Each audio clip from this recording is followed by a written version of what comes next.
he planteado así las cosas porque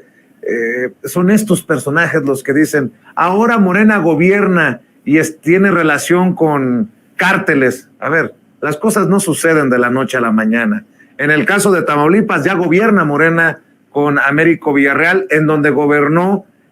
precisamente el PAN de la mano de Francisco García Cabeza de Vaca. Un Tamaulipas, pues tristemente, híjole, ¿cómo decirlo? Señalado por sus exgobernadores y esas supuestas o presuntas ligas al crimen organizado. Y el caso de Michoacán, pues la misma cosa. Hoy gobierna Morena,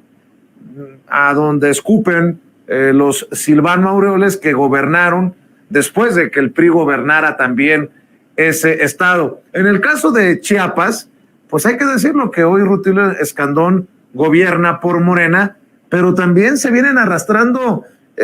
situaciones no de ayer, no de hace 1 o 2 años. Antes de Rutilio Escandón gobernó el que hoy quiere ser presidente de México, el Güero Velasco, el personaje tal vez más importante del Verde, y antes de él, pues muchos de estos que desde ahora la oposición buscan cambiar la jugada o la pichada, Sósimo.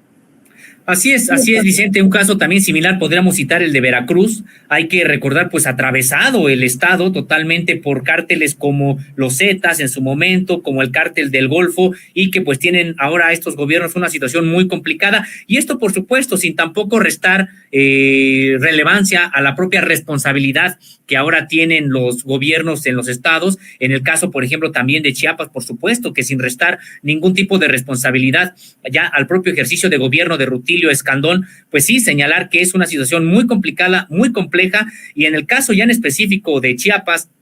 Vicente, pues se trata de que se han enquistado a través de varios años los 2 cárteles principales de este país, el cártel de Sinaloa y el cártel Jalisco Nueva Generación. De hecho, hemos tenido acceso a varios informes que en distintos momentos fuimos presentando ahí en Contralínea, y uno de ellos señalaba que incluso el cártel Jalisco Nueva Generación ha podido establecer campamentos de entrenamiento caibil ahí en Chiapas, por ejemplo, para que nos demos una idea de la problemática que existe en esta entidad. Y también desde hace tiempo el cártel de Sinaloa pues tiene su asiento en la propia entidad, por un lado, y el caso de las maras salvatruchas, que estas maras, estas pandillas, pues se van alquilando dependiendo de quién les paga más. A veces están con el cártel Jalisco Nueva Generación, a veces están con el cártel de Sinaloa, y a veces incluso están operando por su propia cuenta. Entonces, tenemos un panorama, un cóctel, un caldo de cultivo muy peligroso. Y destacamos este caso, Vicente, porque se trata también de un estado donde tiene pues un factor indígena, por ejemplo, importante, una organización guerrillera también muy importante, que es el EZLN, y que a últimas semanas o ya meses, pues ha habido una serie de ataques de estos grupos que responden a los cárteles del narcotráfico en contra de comunidades zapatistas que a veces no sabemos qué es lo que están buscando, si están buscando alguna respuesta militar del EZLN, que hasta el momento no ha habido, y que solamente han emitido comunicados y han estado denunciando esta situación, pero no sabemos incluso a qué juegan este tipo de criminales que están ligados a la gran delincuencia organizada, y que más allá de que también estén, como decíamos, atacando, incluso provocando a comunidades zapatistas, pues están también atentando contra otras organizaciones que no son tampoco zapatistas, incluso vinculadas muchas de ellas a Morena, y que también están atacando a estas propias organizaciones. Entonces, me parece que el panorama que nos ofrece la Sedena y que está revelando, que revela Contralínea sobre cómo ven, cómo observan el estado de Chiapas, pues nos explican mucho